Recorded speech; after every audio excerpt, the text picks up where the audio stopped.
Monday, March 7th here, Ontario, Canada. Sorry about my absence. I'm off my oats these last couple of days here. Not feeling real good, but news today, Tamara Litch, some Litch, whatever.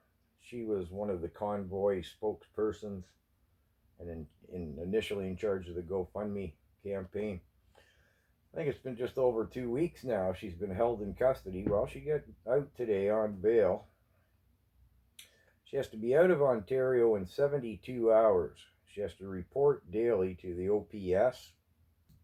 I don't know what the OPS is. Probation officer, I guess. $20,000 surety. A $5,000 cash bond. And no social media for Miss Litch. I guess her right to free speech isn't something that Trudeau considers she should have.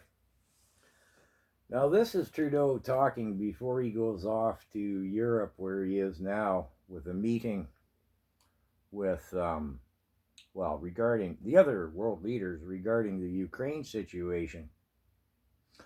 Although he did say in more than one occasion that, he mentioned talking more about the misinformation and disinformation on social media than he did talk about the Ukrainian-Russian situation. So here's a bit of a quote. We see a bit of slippage in our democracies. We see a bit of slippage in our democracies. Countries turning towards slightly more authoritarian leaders. No kidding there, Justin, eh? Countries allowing more misinformation and disinformation on social media, turning people against the values and principles of democracy. And this has emboldened Putin to his aggression in the Ukraine. Say what? Justin? Putin, Russia, they're not a democracy. They've been communists for a while now, Justin. Let me run through that. Wow. We see a bit of slippage in our democracies. Countries turning towards slightly more authoritarian leaders. Countries allowing more misinformation and disinformation on social media. Turning people against the values and principles of democracy. And then again, finishing up with, and this has emboldened Putin. Well, we know why Trudeau doesn't want us on social media.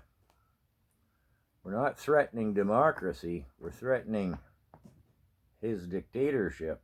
Pretty evident there.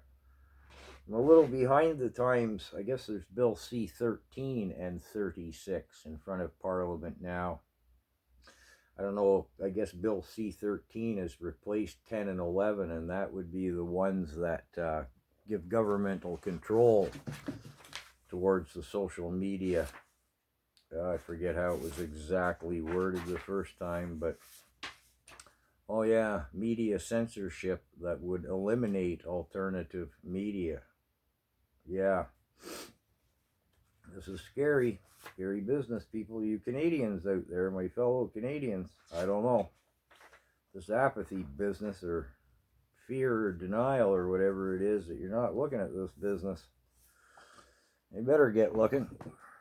In other news, I see over the weekend that we did have huge rallies all across the country in Canada, but the silence in the mainstream media, and very little information available to me on social media. It's obvious the censorship there is, well, it's not de-escalating. And I see in a couple of my comments that you folks from the States have said that there's no media coverage of your rally down there either. Nor is there up here. Again, on both mainstream media and social media. It's not really looking encouraging sometimes, is it? Although I know I'm kind of off my oats and not really my usual self. But that's it for that one. Again, thanks for the concern. Oh, I guess I should say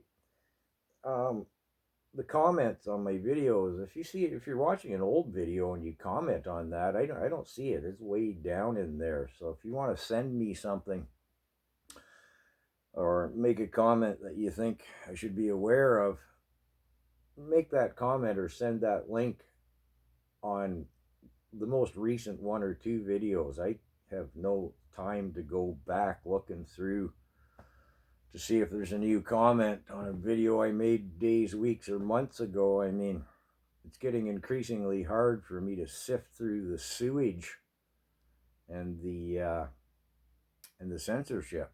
So that's about the last thing I do, really, is go look at my comments. No offense meant, but I'm not here for the hero biscuits. I'm here for the sewage.